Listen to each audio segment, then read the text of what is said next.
All right. Are we ready to witness some exciting innovation? Are we?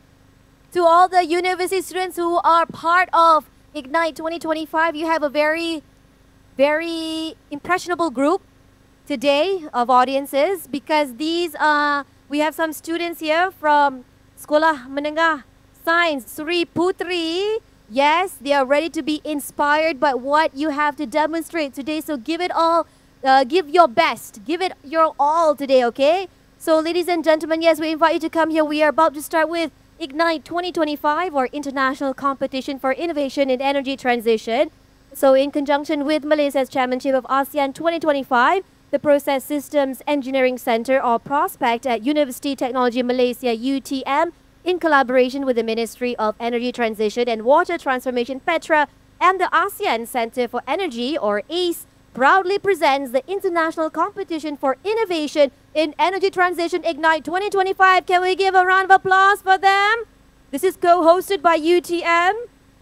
This initiative highlights the region's commitment to advancing sustainable and innovative energy solutions. Ignite 2025 serves as a platform for university students to showcase creative, practical ideas that address real-world energy challenges. So today we will witness the final round featuring talented 4 finalists from USM. Where are you? USM! Taylor's University! Where are you guys? Over there! And also UTM! Yeah, okay. They'll present their forward-thinking proposals for a more sustainable and energy future. What more can we ask for? So without further ado, I'm going to pass over the stage to Dr. Ho, who will introduce himself and tell you more about the Ignite 2025 and maybe a little bit about the journey of them reaching this final round for pitching for Ignite 2025. So Dr. Ho, the mic is yours. Thank you so much, Nadia. So first of all, welcome everyone to Ignite 2025. I will be your host. My name is Waishin and I'm from UTM. Okay, so I wouldn't explain too much about Ignite because Nadia has done a very good job explaining what it is about. But basically, our spirit here is to foster youth in terms of leadership, in terms of their innovation for energy transition, right? So without further ado, I will directly invite Professor Engineer Dr. Haslinda Hashim for the opening speech. All right, everyone, give a round of applause. All right. Okay. Welcome all to Ignite 2025. Okay. Thank you very much to all the panels. Yeah. And also to all the participants and ladies and gentlemen. Very good afternoon to all. Okay. Today we stand at the crossroads of imagination and innovation, where ideas have the power to reshape our world. It is my honor to welcome you to the final pitching of International Competition for Innovation in the Transition of Energy, Ignite 2025. This year, Malaysia takes on the ASEAN Chairmanship 2025 with a vision to lead greener, cleaner, smarter, and more sustainable future. Ignite 2025 is more than just a competition. It is a call to action, a movement that empowers youth to be the architects of the energy future for all they aspire to. Through this platform, organized by UTM Prospect in collaboration with ASEAN Center for Energy, the Minister of Energy Transition and Water Transformation, we bring together the region's brightest young minds to transform passion into purpose and innovation into real-world solutions. Our team, Empowering Youth Innovation, Energizing the Futures, capture the spirit of what we are building here. A generation that dares to dream beyond limits, that sees challenges as opportunities, and that believe in the power of collaboration to drive meaningful change. To every participant here, good luck all of you. You are the spark of tomorrow transformation. Let your ideas shine boldly, let your creativity flow freely, and let your innovation inspire the world. Together, let us ignite hope, illuminate possibilities, and power the journey towards a sustainable and resilient ASEAN energy future. So thank you very much. All right, thank you so much, Prof. Hasinda Hashim. She is the chair of Ignite 2025. Please give her a round of applause. Okay, with that, now I would like to present you the montage of Ignite 2025.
Right, so an inspiring montage that perfectly capture the essence of the Ignite 2025. Okay, before we begin, I would first like to introduce our honored judge. So here judges, each from a different background, which allowed a more holistic judging to our finalists here at Ignite competition. Our first judge is the industrial practitioner with vast experience in green technology and decarbonization initiatives. So Mr. Haizul Reza bin Dalahan. He is the sustainability head of Micron Steel CRC. So please give him a round of applause. And we know bankability is a very important aspect when it comes to green technology and the key to successful implementation, which is why here we have Mr. Phil Sheikh, Vice President of Sustainable Finance from OCBC Bank. Please give him a round of applause. And last and not least, as governance and policy plays an important role in driving energy transition, so here we have from ASEAN Center of Energy, Senior Energy Modeler, Mr. Muhammad Rizki Krishnawan. Please give him a round of applause. Okay, so with that, we have officiated the opening of Ignite 2025. And without further ado, now I would like to invite the first group. Apologies, a short delay. Now I would like to invite Dr. Afiq to give a short briefing so at least the participant, you all know a little bit on what is the criteria, how the competition takes place. Dr. Afiq, the floor is yours.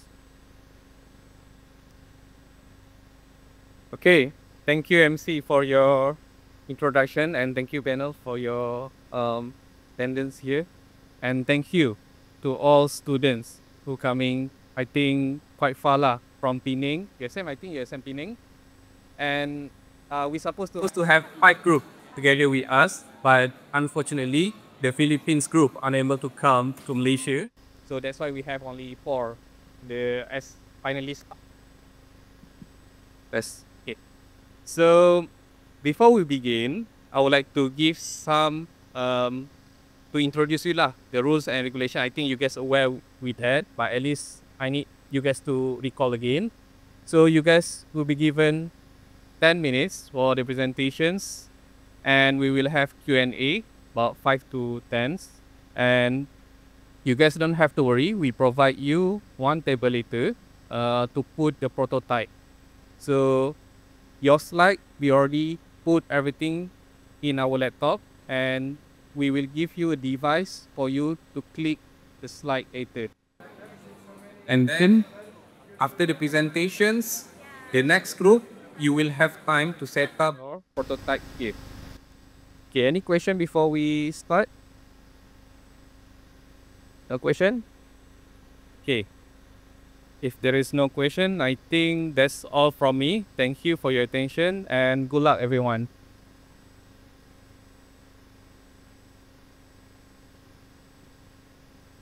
Yeah, this is a table that you can use to put the prototype later.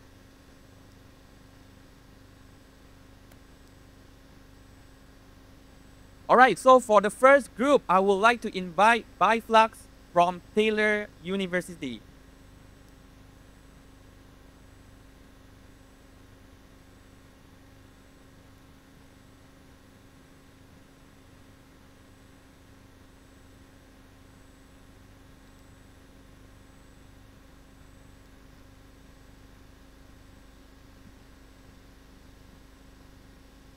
Hello.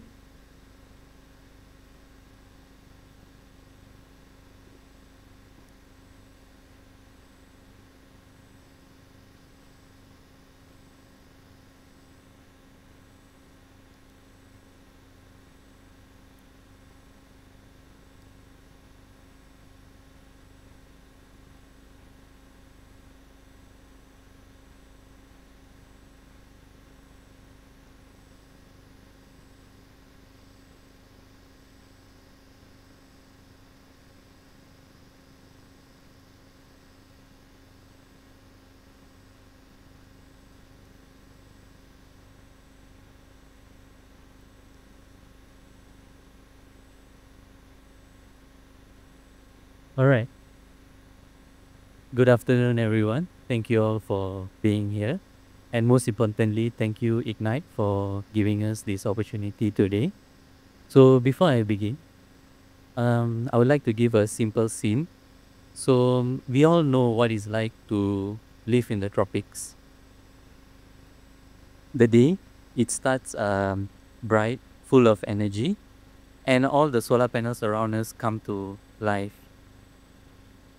And when the solar panels come to life, they generate a lot of energy. But as soon as the clouds come in and the rain starts pouring, the output of solar power decreases significantly.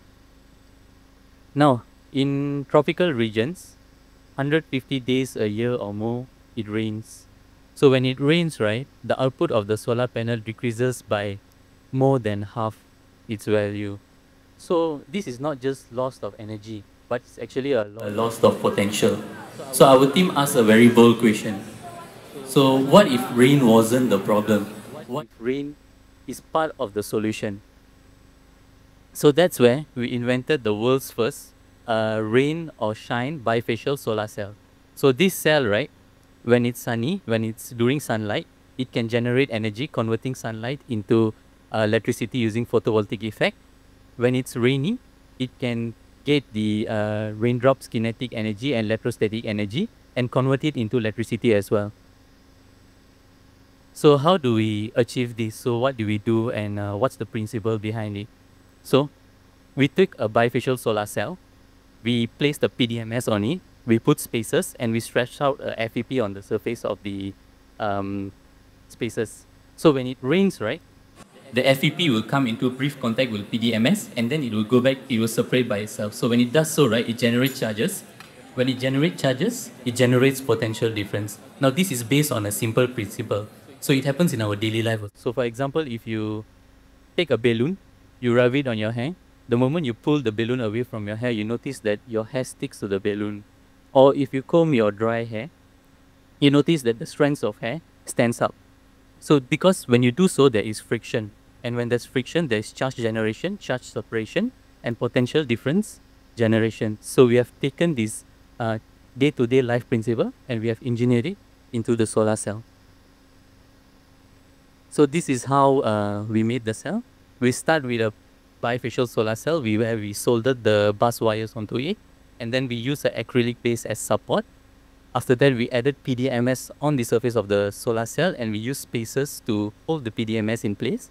And then we stretch out FEP on the surface of the spacers. We added copper electrodes to collect charges from the raindrops.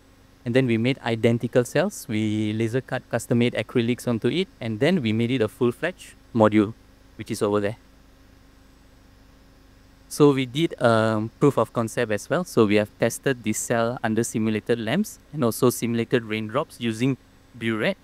So from here, what we can see is that the DC solar voltage for bifacial cell with the CS tank, right, we achieve about 0.604 volts and 0.263 ampere of current. And we just tested it to a pure bifacial cell without this coating. We noticed that the performance difference is not so, there's no drastic change in it. It's just 1-2% different. So we also tested it in 500 watt per meter square irradiance and a simulated rainfall of 7 to 10 millimeter per hour.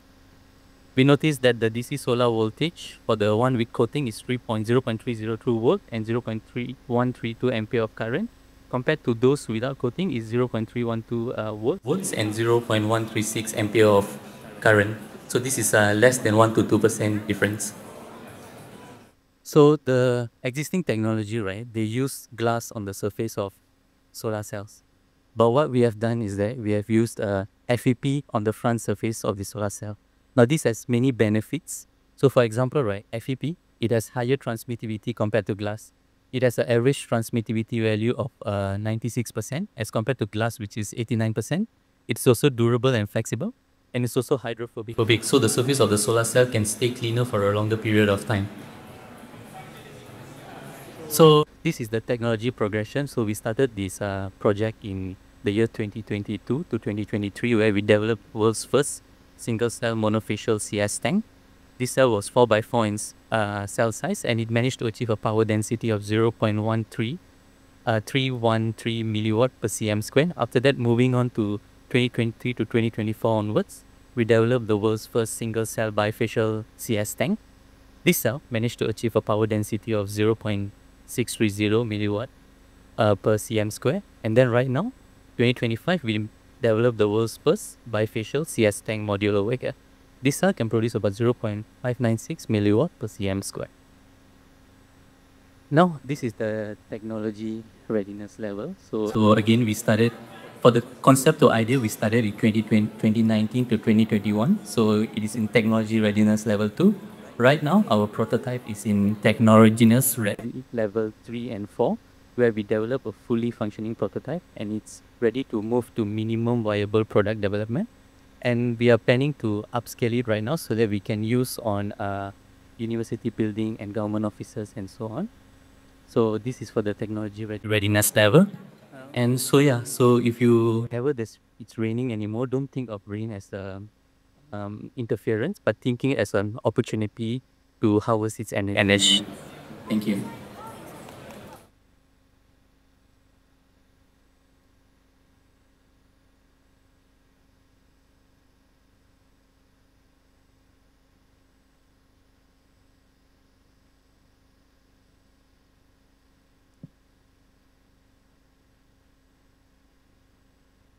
Hello. Yeah. Thank you so much. I'm Theo from OCBC, so I'm looking after the sustainable finance. I'm very interested with your projects. Can I know how would the maintenance should be carried on? Because usually for normal solar panels, we will need to have wipe off the solar some dust on the top of the solar panels. But because of you do have the vertical strip over, so it will make the maintenance difficult. So I wasn't sure how would the maintenance should be carried on. Okay, so the maintenance is just as the same as normal solar panel, because our technology right here, it is retrofit ready. So we just integrated the FEP and PDMS on the solar cell. So this technology we can just currently retrofit in the current infrastructure already. And it's also more hydrophobic, so it can stay cleaner for a longer period of time compared to a traditional glass solar modules.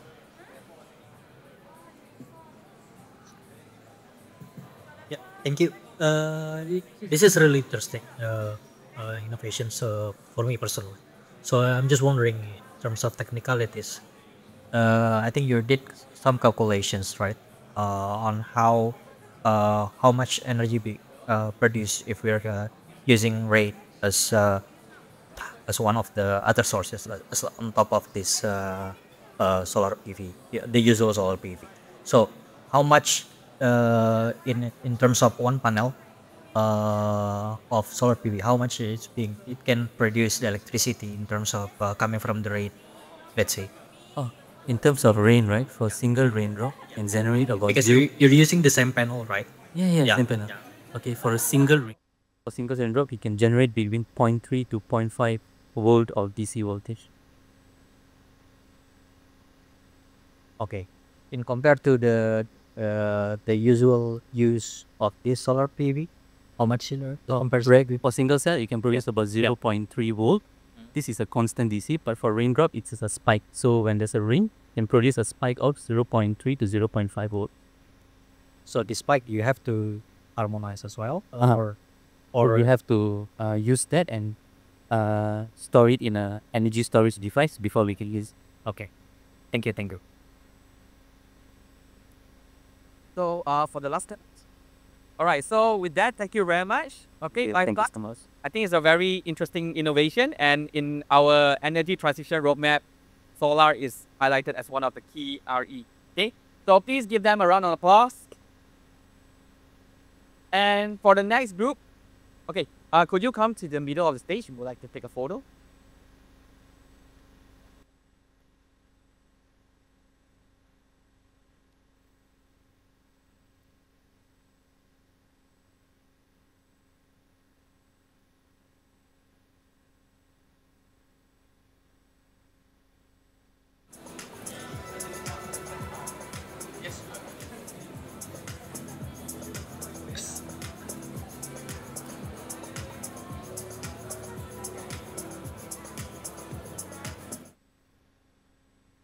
All right, so again, another round of applause.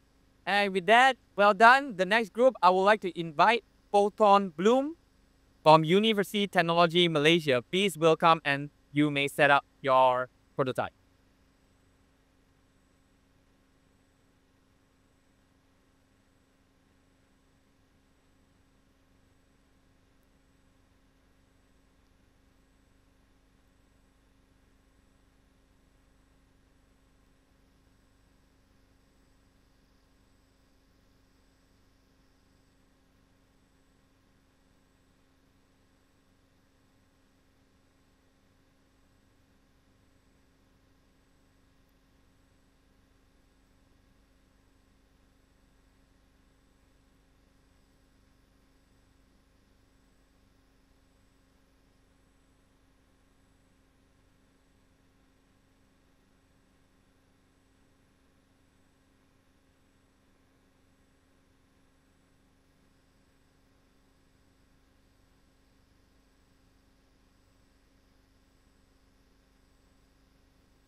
Hello. Okay. Good afternoon, everyone. So, standing here in front is Crystal Belinda Anawajan from University of Technology Malaysia. So we are from a group called Photon Bloom. So right here on stage we have Ayash Firdaus, Fushiyu, Ong Minchun, and Azim Zuhairi. So we are a group of students sharing the same goal, which is to rethink a way that we can make renewable energy fit into our world today. Okay, so the current issues that we are addressing is super clear. The first one is the rising carbon dioxide emissions that we can see nowadays. And second is limited land use. So why? Because obviously solar panels nowadays require large areas for solar farm. So meanwhile, there is almost a lot of underused water bodies out there that can be potentially used for us to create a clean energy. So what if we could generate clean energy not on land but on water? So that is where we come up with our concept, which is a floating solar panel. What if we put a floating solar panel on top of the water surfaces by also in the same time growing algae beneath to produce an algae-based biofuel? So right now I will pass on to my teammates Azim Zuhari to explain to you furthermore. Come on. Assalamualaikum warahmatullahi wabarakatuh. So basically, algae cultivation. Algae cultivation is basically a process where we farm algae to be used for commercial purpose later on. So for our project, we mainly want to focus on using the Sclera species. Sclera species is known for high lipid, so it can be used to produce biofuel later on. So also, Sclera species is famous for its versatility and rapid growth. So with this, we can reduce the carbon dioxide emission because of the high rate of photosynthesis. Also, um, the continuous absorption of nitrogen, phosphorus, and also the heavy metal from the Chlorella species can help to clean the water from wastewater or near industrial area. So the next part is floating photovoltaics. So studies shown that floating photovoltaics can produce more energy compared to the land-based solar panels. This is due to the when the temperature increase on the land-based solar panel, it will reduce the efficiency of energy production. So with the help of the water itself, the evaporation of water will act as the natural cooling system for our floating photovoltaic. So I pass on to my next teammate.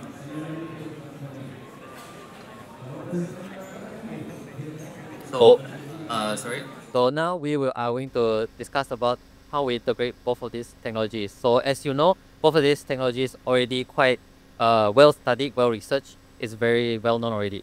So why we integrate both of these things? First of all, I'm gonna explain how we integrate both of these things.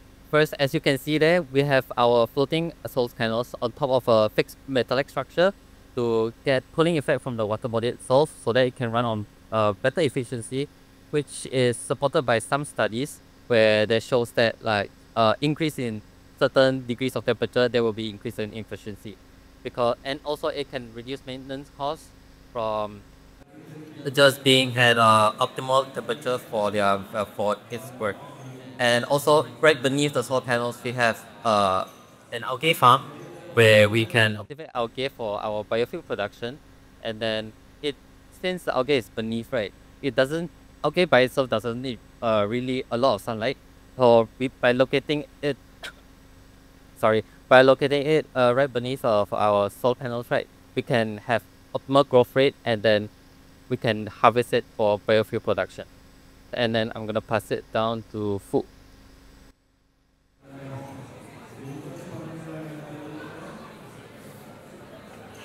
So now let's move on to the market potential.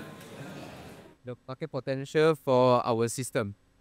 So now we can see that there is a growing demand for our renewable energy, because nowadays people's industries and government, we are looking toward a clean and strong sustainable solutions.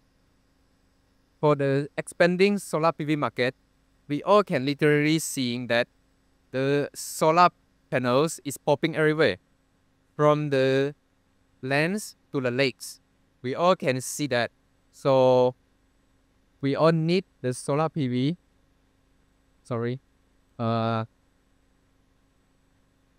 So that we all is looking forward to the clean energy that generated by the solar PV. So now we move on to the algae biofuels supports the transportation decarbonization. It's because the algae biofuels is one of the rising trends, because the biofuels can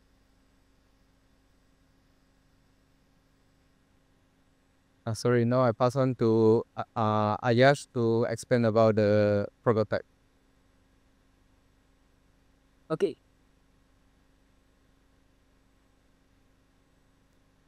Okay, so thank you today, Fu, for this explanation. So by my friend's explanation, we also I believe most of you have seen the solar farms, large scale solar farms, and also the pond that cultivate the energy. But can we imagine just having a floating platform we can produce the electricity and also harvest the biofuel? both at the same time. So at the first glance, we can see the upward platform. You can see the solar panels. They can generate the clean and renewable electricity.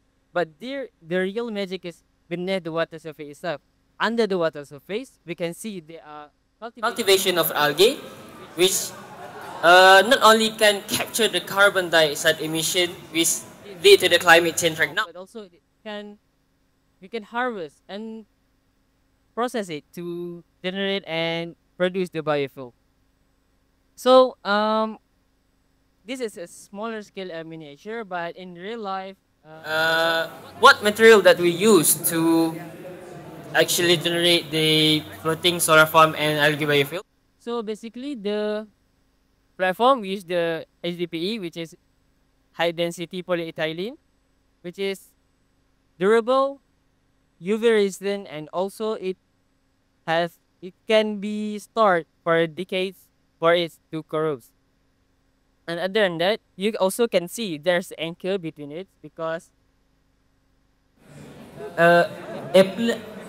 implemented the floating solar panels with the flowing of water may flow up the platform, but using the anchors such as the concrete and also the mooring lines can also decrease the flowing of the photovoltaics. So other than that, we also can add the walkway track, floating walkway track, for the workers to actually observe the growth of the algae. So this miniature is not only like the wires and solar panels, but it is a vision. What vision? It is a vision that a renewable energy and nature can actually work together. So this is where the innovation actually begins. So that's all from us. Thank you.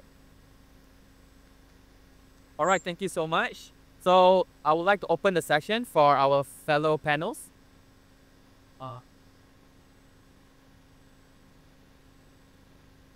Hello. Very good ideas. You combine the existing technologies so that you can tackle solar panel, renewable energy, and also biofuel. And also into this national energy transition roadmaps, it's also highlighted that biofuel is also one of the priorities. And same goes to solar panels. So this is quite a good idea, and relax, you own the technology, okay? So don't worry. So I do have a question. Ask is, because if I understand correctly, you want to harvest the biofuel from algae, and algae needs sunlight. So I was thinking you are you covering up the algae underneath the solar panel? So I would like to understand how would algae get the sunlight so that it can produce the biofuel. So basically, the solar panels itself by itself is like modular. So that's like we have implemented like in between the solar panels, there's space left for basically sunlight penetration. Algae by themselves doesn't need that much sunlight since they usually lives underneath water by some like a few meters lah. So by utilizing that empty space for maybe like we can use like the solar panels for coverage and then produce like a perfect zone for the algae to grow at an optimal rate. Yeah. And also I want to add something because mostly there are some Their best temperature to grow is around 25 to 30 degrees Celsius. So for us in our geographical place, the sunlight is kind of extra, causing the surface of the lake is high in temperature. So this shading from the solar panel will help to regulate the temperature of the water itself. Right? Okay, so next panel. Very risky. Yeah, thank you. Interesting idea. Combined with algae. But I think you did mention that you only maximize the remaining small gap of between the panels, right? To cultivate this algae.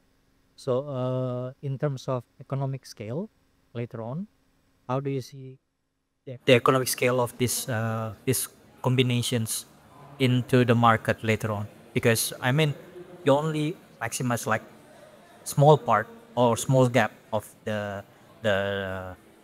alga, the solar PV, floating PV side, because there's another ideas like maybe combine between floating PV and also fish farming. It's also something that quite interesting as well. And in the bigger scale, PV for floating PV can be combined with pump hydro energy storage. So it's like more bigger scale. But in this one, I got your idea, but the thing is, how can you scale up into more economically viable into the future? Otherwise, I mean, the innovation would be stopped in the uh, uh, research and development phase only.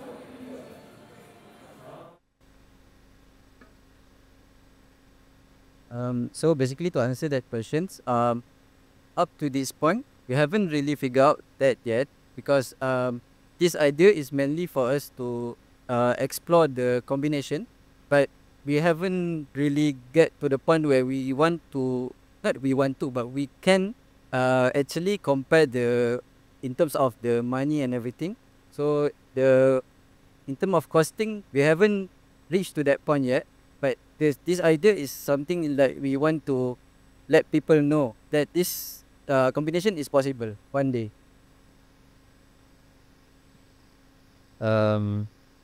So for the algae, right, just now my teammate mentioned about cholera, which is usually it absorbs like toxins and heavy metals from sites. So we were thinking like maybe we can use it in maybe polluted or industrial areas where like you have lakes and ponds where it's like polluted, and then we can use it to grow algae. Because maybe if, let's say for the fish farm, right, you don't necessarily get to grow fish or get fish farm moving for that instance lah. So that's what we were thinking. And also for the part where optimization, we were still in our conceptual phase, so we don't really have that much going for us. We did the literature review, and it's supposed to work. It's technically possible. We just don't have like the research to back it up yet, because we don't have like proper funding. So that's maybe with in optimization it might work. Thank you so much. Yeah. All right, so thank you very much, team Photon Bloom. I think it's a very interesting innovation where you take two existing technology and you put it together to enhance it. Right, so well done. Thank you very much. And please come to the middle. You would like to pick a photo.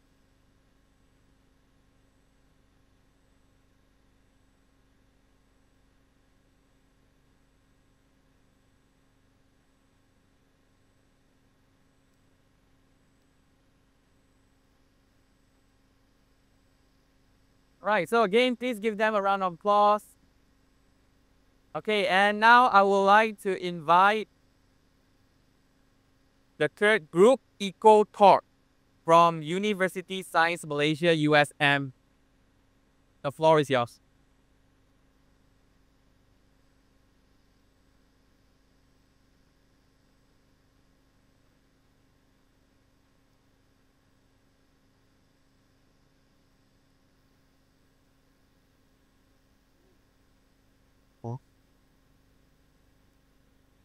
That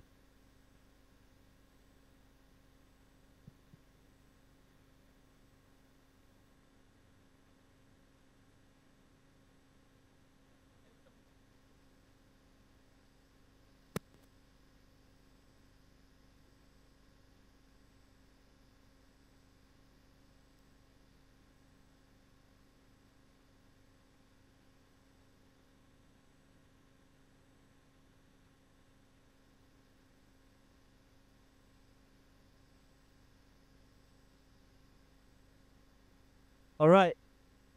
Good. A very good even afternoon to ladies and gentlemen. So, self introductions. We are a bunch of final year mechanical engineering students from USM. Today, we are not talking about solar energy, but we would like to invite you to join us to delve and explore another alternative way to contribute to environment in another perspective. So sit tight and enjoy. Okay, so right now we can see that there are 5 people operating on an e-bike. I wonder if there is any machine to replace our work. I wish I could do more R&D instead of these books. But my body is so tired. But I have to go to do this. Imagine this. There's 5 persons standing around in a single motorcycle just to test the performance. Not just mention about the performance accurately. It's working relentlessly. Alright, ladies and gentlemen, I'd like to ask for a quick show of hand if you ever used or rode an EV motorcycles. Some say yes, some maybe not, and yeah, that's okay. The fact is, the numbers of motorcycles on our roads are emerging rapidly. However, many of us never question how is their performance being tested. Well, as you can see on this slide, but from what I see, is pure frustration. 5 people, 5 different tasks, all to do what one smart system could achieve, and that's where exactly EcoTalk began. Right now, even some cutting-edge companies leading the charge in EV industry are still relying on manual processes that demand human coordination, constant monitoring, and hours of repetitive labors. What set an electric EV go to this graph, you can see that an electric vehicle different from the conventional engine is the regenerative braking system. What is regenerative braking system? It's regen. From the words you can hear that the electric regeneration. So you can saw that there's a big deviation here that is caused by the human error during the WMTC testing cycle. So, this graph is mainly that from the throttle stuck up to until the middle in the acceleration. During the acceleration, that's the problem. That's the main we are solving. Alright, so folks, the problem is very obvious. Human makes error, and every result differs between operators. Every single test takes up precious hours. When the future of mobility is highly dependent on speed and accuracy, we simply can't afford that inefficiency anymore.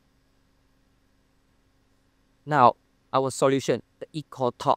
EcoTalk accelerates the innovation and it generates our system here. Okay, this system runs automatically, and a small electric motor controls the brake, while another device adjusts the throttle, just like a real rider.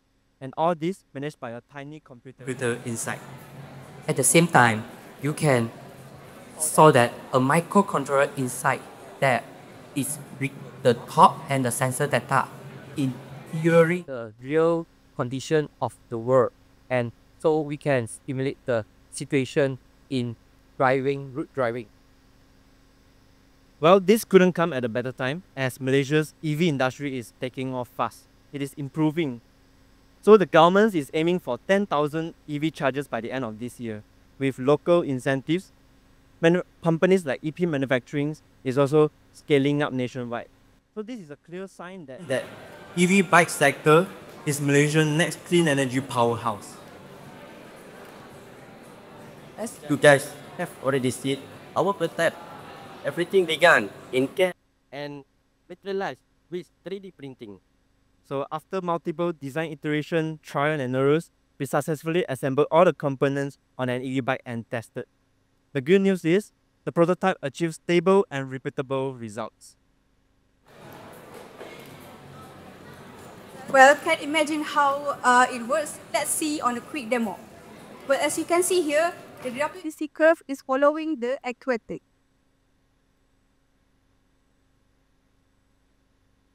Now, that's one operators do one operators press the start. The system does press. It's just one button. As you might wonder, how reliable is this machine?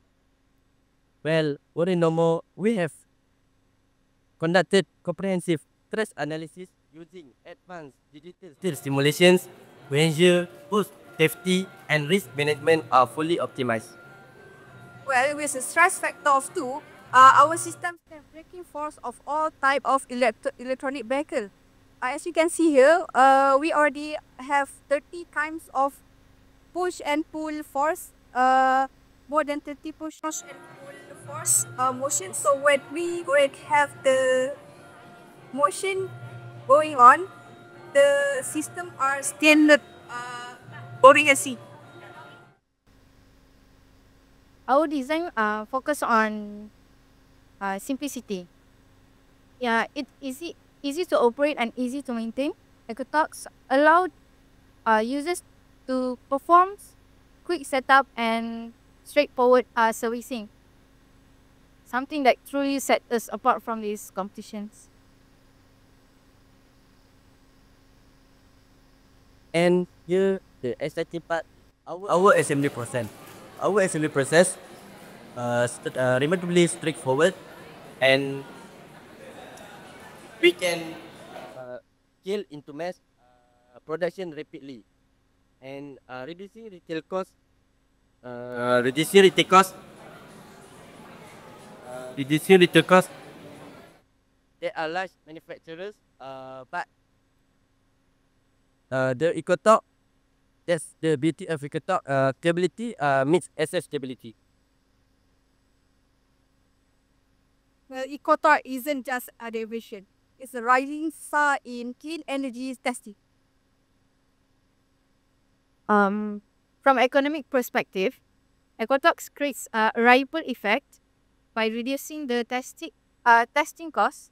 We have manufacturers increase their production margin, which in turn makes electric bikes more affordable for everyday people. And cleaner energy shouldn't be a luxury. It should be accessible for everyone.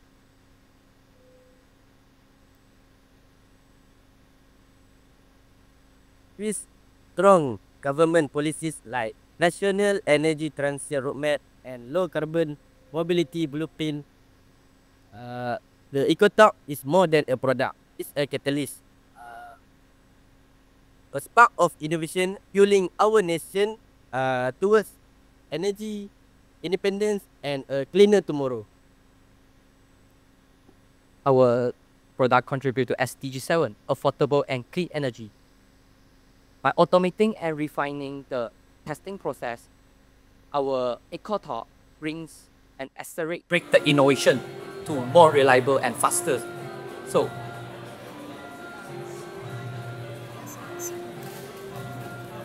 For SDG 9, industry innovation and infrastructure, EcoTalk makes advanced in automation easy and safe accessible for everyone, from manufacturers to industry. We're not just supporting industries, we're also building a culture of innovation here. Under SDG 12, responsible consumption and production, our system ensures this is sustainable and efficient. As you know, every automated runs save both time and manpower. That proof EcoTalk smart design can make work cleaner and more meaningful. So, line with SDG 17, partnership for the goals, EcoTalk connect organizations from all across the sectors, from academic to industry, from startup to government agencies. let me leave you a truth from Elon Musk that resonatively with what we have built here today. If things are not feeling, you are not innovating enough. If innovation are not guaranteed success, it's about daring experiment, learning from iteration, and pushing the frontier. So at EcoTalk, we embrace that mindset. We truly believe that to support environment is not directly just from the surface, but we would like to support it from the base. So from 5 operators to 1, that's the story of EcoTalk. Thank you. Thank you. All right, thank you very much, EcoTalk. So I would like to open the session to the panels for Q&A. Okay, I don't know whether I not sharp what you present, Actually, this your invention is it for clean energy or saving energy or It's a saving energy. I mean how is it? How is mean is what we call that saving human energy in simple way. We are operating. We have 5 operator actually need to run a test during electric vehicle. So one person will shift the battery. It's a continuous 24 hours, maybe 3 days continuous. So we minimize 5 person to 1 person running 24 hours, and then take some lunch, go back and come and shift the battery. 1 person. Second person is he need to brake by manually, and third person will be reading the data, and fifth person will be what we call that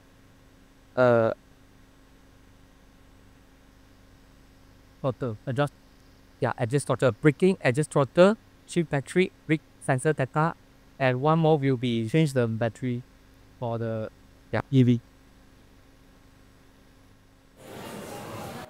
I would like to add something too, as what we have presented is we are not directly supporting environment. Maybe it shows that, but our product we are trying to help the development of green energy, clean energy for everyone, because we truly believe that to boost up the green environment is not just by creating clean energy device, but to provide some true solution that can push the development of clean energy.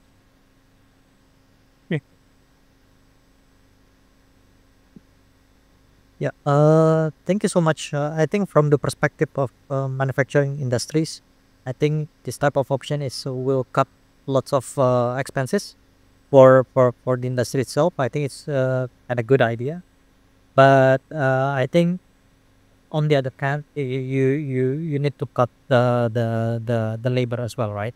It's like from 5 to only 1 person, and then I think there's an aspect of inclusivity that is to be addressed as well. And I think from the perspective of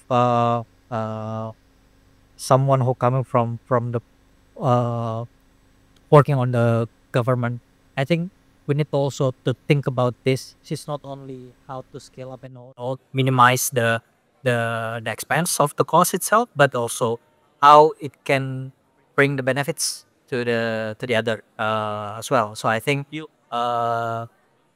the idea of this is really good. Perhaps you can talk later on, or you can research more on how the transition, the job losses, the 4% of the job losses in here move to or shift to another works that might be contributing to this. So I think it's really important to understand in terms of broader picture in the holistic way. So, but it's from engineering perspective, this is really good proposal for me. Thank you. Thank you. Right, so thank you very much. Please give them a round of applause. Okay, will you all stand there? Take a photo.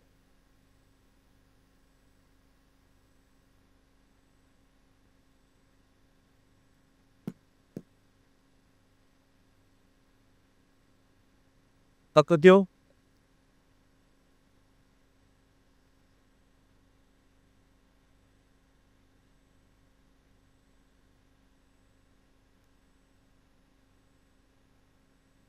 Right, so thank you very much. I guess with that, now we can produce a lot of electricals, right? Okay, for the last and final group, I would like to invite Kapibara from Universiti Teknologi, Malaysia.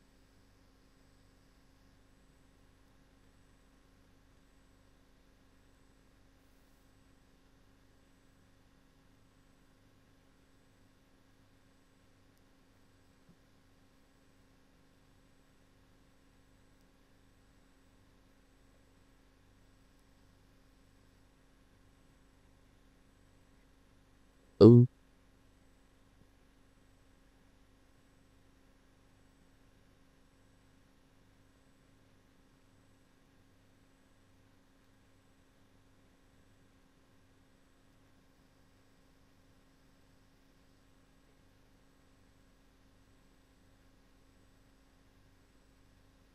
Okay, So good afternoon, everyone. Our team is Capybara.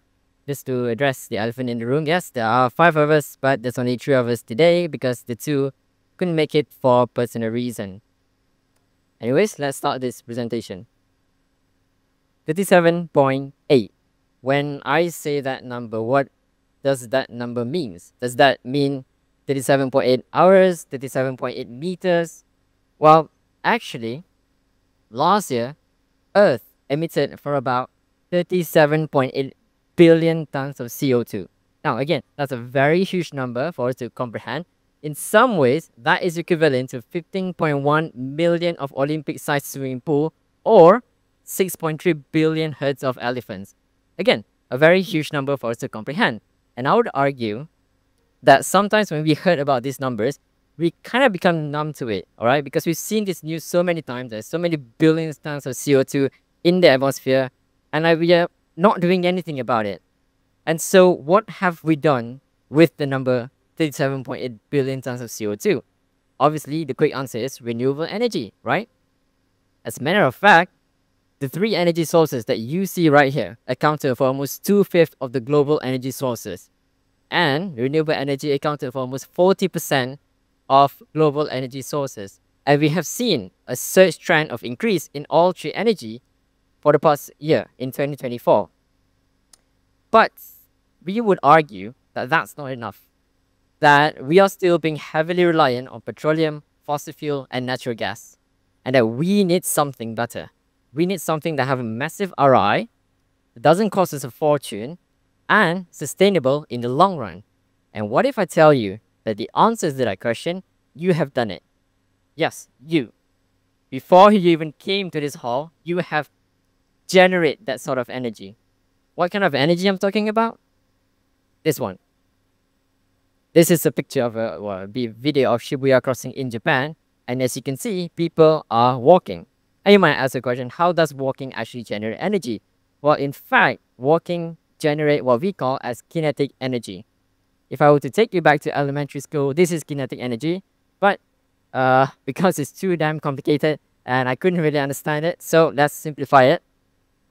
What is kinetic energy? Well, in general, kinetic energy is anything, and is an energy that an object possesses due to its motion, right? As I'm pacing left and right on the stage, I'm generating some form of kinetic energy. And that's where our production comes in, presenting to you EcoPath. We have revolutionized the way how we generate energy once and for all, because our idea is that what if we take all the kinetic energy that people generate from walking and then we can use them to fuel up our urban infrastructure. That could be the street light, that could be the traffic light, that could be the aircon on the walkway. And now, since you already know a bit of a vision of our product and the problem that we're trying to address, we're going to go for demonstration, which my teammates are going to do. So I'm going to pass the stage to them right now to talk in a bit more details about what our product really is.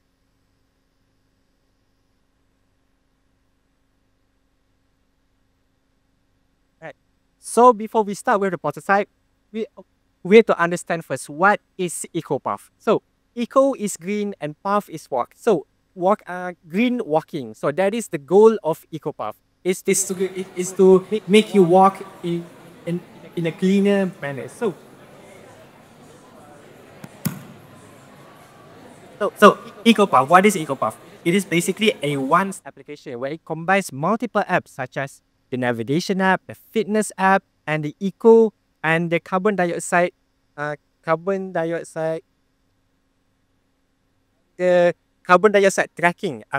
application in one place, because we all know the hassle of having multiple applications for multiple accounts. For EcoPath, we only use one application and one account to track all of those things. Because due to the time constraint, EcoPath will only demonstrate the three main features, which is first is the augmented reality navigation. Second is the carbon dioxide tracking features, and lastly is the reward. So for the judges, if you click on the arcade channel or the navigation, the user interface may seem rather similar because we are taking the interface from Google Maps and ways to create some sort of familiarity, because we all know what's the point in creating something new if you need to learn something new? Because as the saying goes, new is good, but old is gold. So that's why we have created the interface to look same as Google Maps always. But the difference between the EcoPath and others is the AR navigation. Please put it the AR.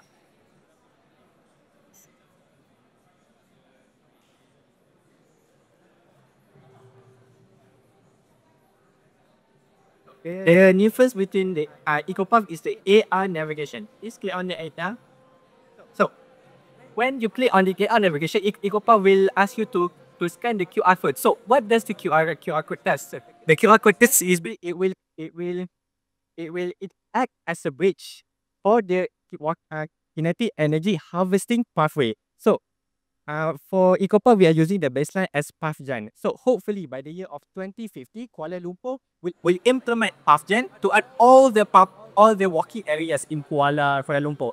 For that, the QR code is able to correlate with EcoPath because it is three things. Because you need to first you need to track how much carbon dioxide you are saving. Second, you need to track how many energy you are generating by walking. And lastly, you need to know where is the user because the AR navigation will show you by the highlighted yellow, the yellow part and the elevation. So that is the augmented reality. So next I will give to the Faisha to present the other two. Alright, thank you, Rifiki. So next, guiding you more through how EcoPath app interact with the user. Which part of the app focus on two main elements, which is encourage and appreciate, which is designed to create a positive and motivating experience to our user. So let's start with the first one, which is the encourage. So right from the boom screen, user can easily see how many steps they need to be complete the daily objective.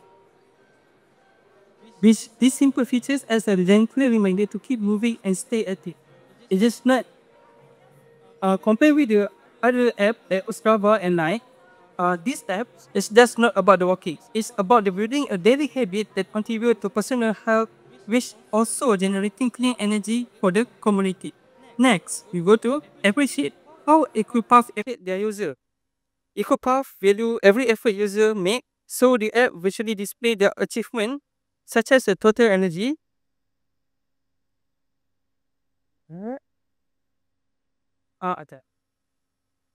steps. So here you can see they display the achievement of total energy generated by walking, the route they have taken, and how much CO2 emission they have been reduced. And to make more exciting, they have also the reward section, which is partner with a company or government body like DBKL, can offer special coupon or discount as a way of showing appreciation to the user how actively support this green initiative. This is a small way of saying thank you for walking to a cleaner and more sustainable future. And I will pass back to Adam Fahmi. Alright, sorry, that was a bit of a quick demonstration. So, why us? Well, in some ways, it's because we don't need you to buy an EV car or install a solar panel or become an environmentalist overnight. We just need you. We just need you to use our path, walk on our tiles, and then you will generate the electricity by itself.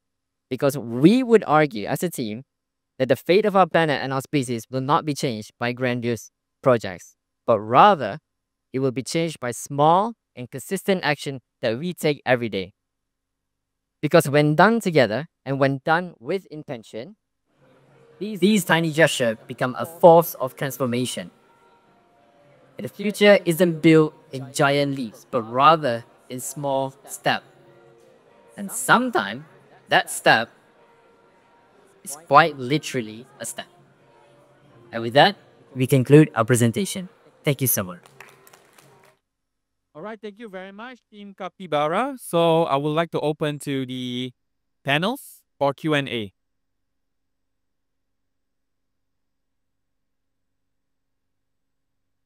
Thank you.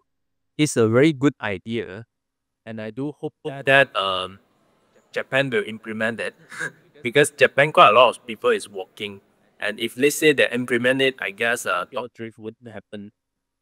All right. So I just want to understand one thing is you are introducing on the interface, or you are actually introduce the whole ecosystem, including the path, including the energy generations behind the scenes, and also including the UI UX that you are tracking everything. So which portion you are covering, or you are covering all?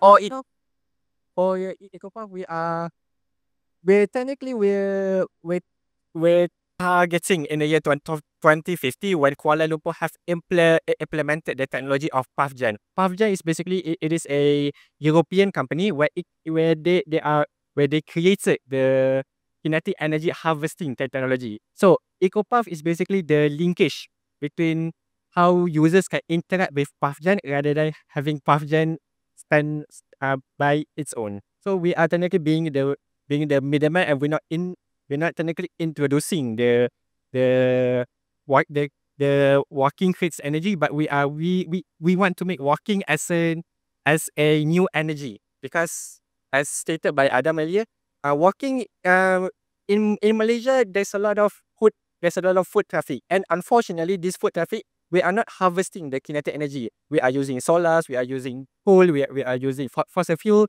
but because it is such a shame, because as you can see even in Kuala Lumpur Convention Center, and in the front of the area, you can see there's the pathway where it is powered by powered by air conditioner to make the pathway cool. So EcoPath wants to reduce the amount of CFG gases released. They want to remove the amount of electricity needed to power on the air conditioner by walking. Yeah, thank you so much. I know the concept. Okay, so my suggestion to you is don't let the European take it. You take it. Take the whole ecosystem. All right, because in order for things to happen, you will need to have the full control. So you cannot, as a entrepreneur or as an innovator, sometimes in Malaysia ecosystem, sometimes we are very conservative. I do get you, where are you from? But then I look at it as is something very, very big. And you have to tackle the whole ecosystem. All right. So brief enough, tackle the whole ecosystem. And I believe the ambitions that you are talking just now is not an ambitions, it would be a reality. Yeah.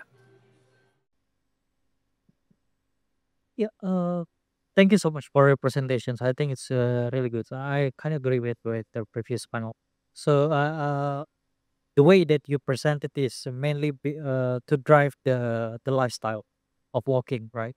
And then you create applications, and then this app looks good. It seems like similar like Strava, right? And then you force people to compete, like producing energy, and then you produce 45 watts due to you walking in the streets, right? But the thing is, I think the idea of Ignite itself is mainly on innovation in energy transitions. So if you only focus, and the majority of your presentations mainly focus on the behavioral change, and then not directly to addressing the energy transition. So I think it's really good for you to take all of the ideas, not let the like PathGen. You mentioned about PathGen, right? So take everything and then focus on how you can increase performance of this 5th-gen Malaysia version, maybe in the future. And then this type of application is just following whatever that's being installed, right? If there's nothing installed in the pedestrians, then this app's not really working, right? So this is the main idea, I think. But I got your idea, and then it's really good.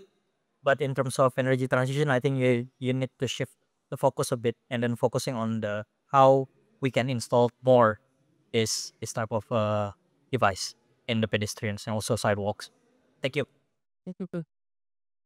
Yeah, I think I don't comment to good reason. So All right. So thank you very much. Very interesting idea. I think if there is a pedestrian alley, I will bring my son there and jump around to generate more energy. Okay, so yeah. But you all stand in the middle, you want to take a picture first. Yeah, show your products.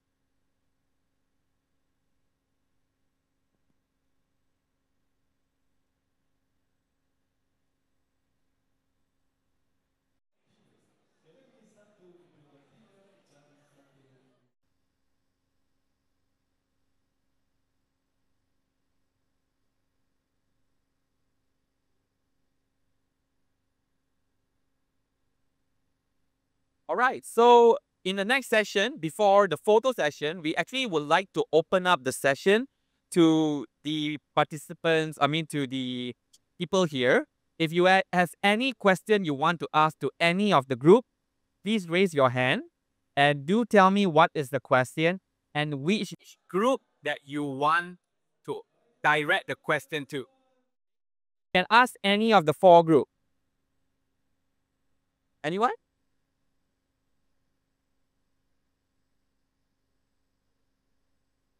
Maybe now you guys can try to challenge them back. Right between the four groups, you can ask questions.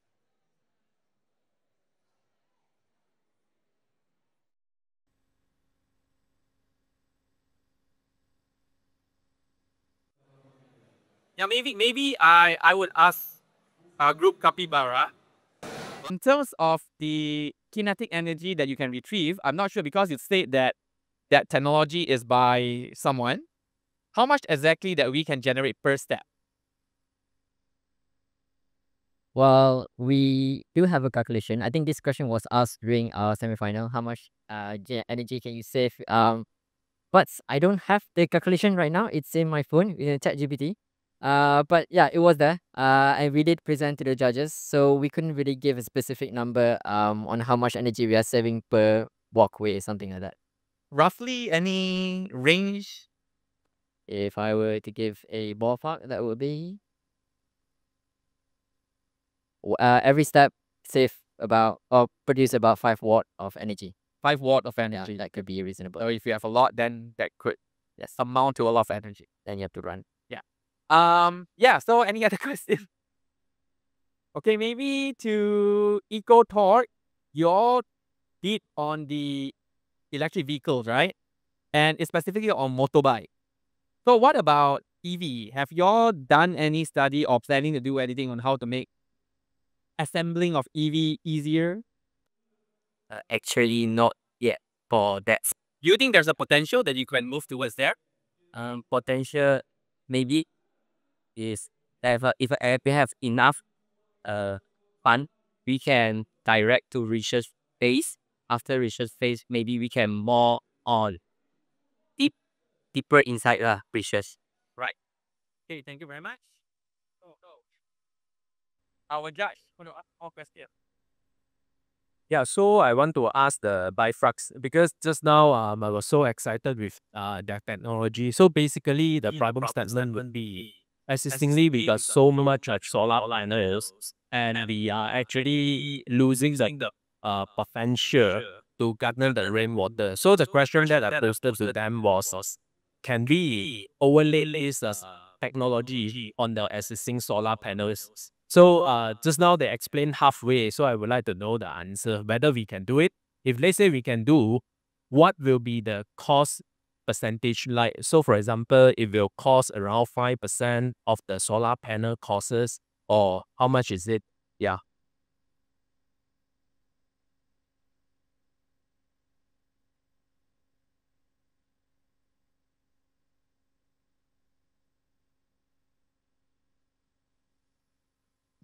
Okay, thank you for the question. Maybe you want to show us? Bring it. Okay, so this one can be done either at the manufacturing level itself. That means when you take the bare cell, when you take the bare cell itself, you can do at the manufacturing itself. That is one way we can do. But most of the panels now is all in the industry grade, and you know that the volume of the solar cell in the market is quite high, quite high. So that's why we want to come up with a retrofitted model where we can have like an OHP sheet that is laid with this one, and it can be on the top surface of the system here. But while doing that one, we don't want to make the optical to be reduced because it is hiding a one more layer on the cup. So that's why we use a material which is allowing the allowing the transmittivity to go inside. That means it's not blocking the optical part. It is not compromising the solar output. At the same time, it is generating electricity from the raindrop. But if we compare the amount of power generated by the rain versus solar, it is very, very low. It's because it's based on the kinetic energy we produce. It's actually in milliwatts. But there is power electronic technology available in the market. If you can generate a 5 volt, for example, with 1 amps of current, it can boost the value to the higher value so that it can be used for some smaller application like LED lighting or something like this. So what we try to convince in this project is like, when the solar we feel as an obsolete during the rainy season, now it's becoming something which is producing. So it's a value added for the existing system without any increase in the cost part here.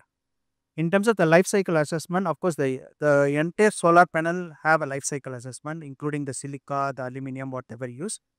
The one we are adding on top also is having its own life cycle assessment. That means this one can be recycled for another one cycle. So that means doesn't create any much problem with the decarbonization. All right. If I understand on the practicality and also the life cycle perspective analysis is being done. So if everything is okay, ROI is justifiable. So I would hope that you all will really push to roll out this product. Yeah. All right. Thank you very much. I think this one we are now pitching for governmental grant. Hopefully we will get. So if we get, then I think we can come with a commercial grade. Then we want to compare that one with what is in the market to see the feasibility to move to the market. Thank you again. Yeah, congratulations. Yeah. Okay, so maybe one more question. All right. We have Dr. Afiq. Okay. My question to Otto Bloom. Yeah. To actually, I interested with the algae. I would like to know why you choose algae, and can you in terms of performance? Did you do any comparison between the algae and other type of maybe plant or even technology lah?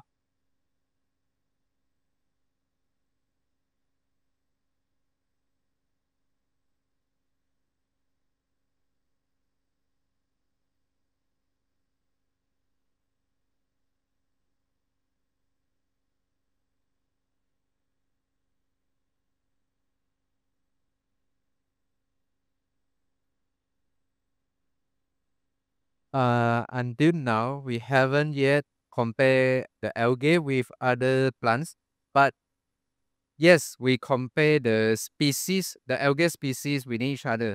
So, within 3 of the species, only the Corella species can generate about 20 to 30% of the lipid production. Means this is a quite higher production compared to others, because normally algae can only produce 10 to 20% of lipid. The lipid can then process, become biofuel. So within all species of the algae, the Corella species can being the best species within that. That's all from me. Thank you. Okay. Yep. So with that, thank you very much to all the groups. Now is the photo session. I would like to invite all the finalists to come back up on the stage, the chairman as well, to take a group. Everyone. So I think we have enough space. Maybe I would like to invite everyone. Yeah. Not just the finalists, the judges, anyone who join us, you can come and join us as well.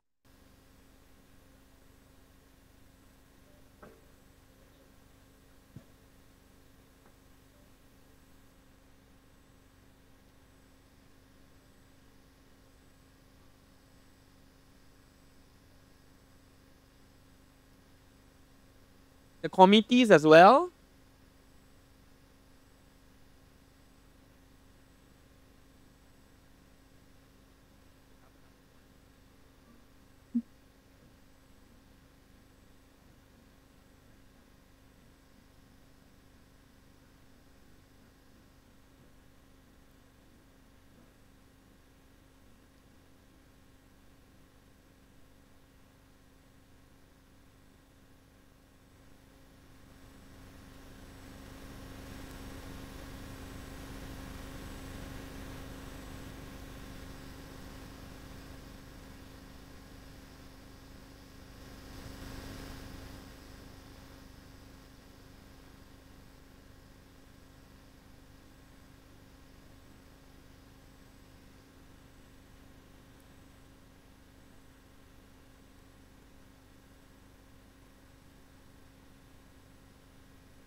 All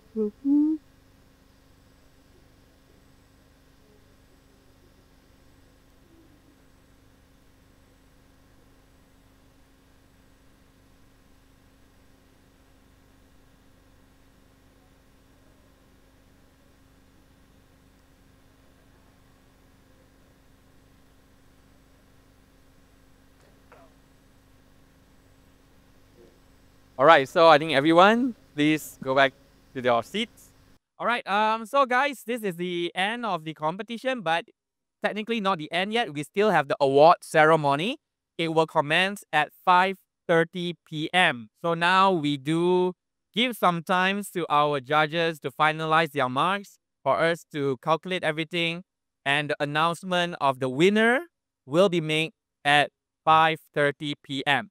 So if you are interested to know who win this competition, please come back to join us at 5:30.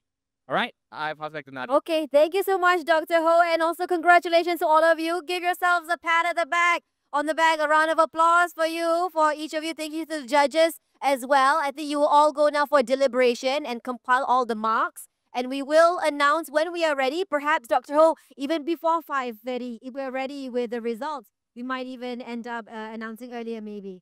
I'll call everyone in when we are ready for that. So, okay, so everyone, you can go for a break. A job well done once again. And congratulations to all of you, regardless of the result, for making it to the finals. So, yes, another round of applause for yourselves and for your colleagues and your peers.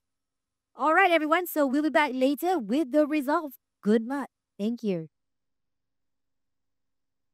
Okay, hang on. Your lecturer has something to say.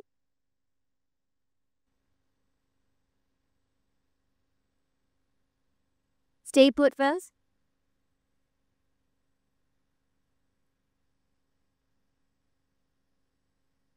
Okay, the announcement of the winner is later, but now we would like to give an appreciation, token of appreciation to our panels. So for that, I would like to invite Professor Hasinda Hashim to be on the stage. Okay.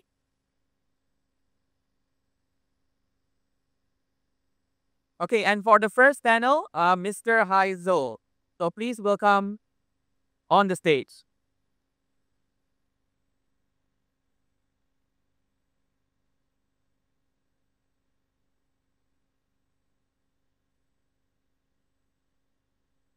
And for the next panel, Mr. Rizky.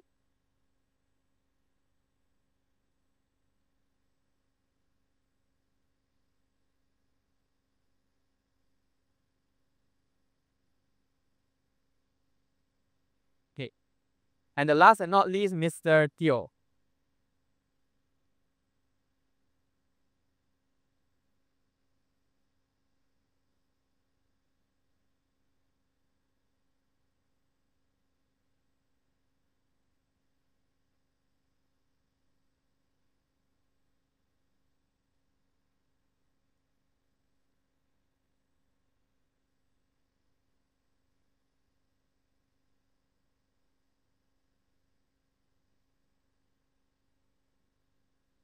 Okay, so with that, again, I will see you back at 5:30 for the award ceremony for the final, the winner.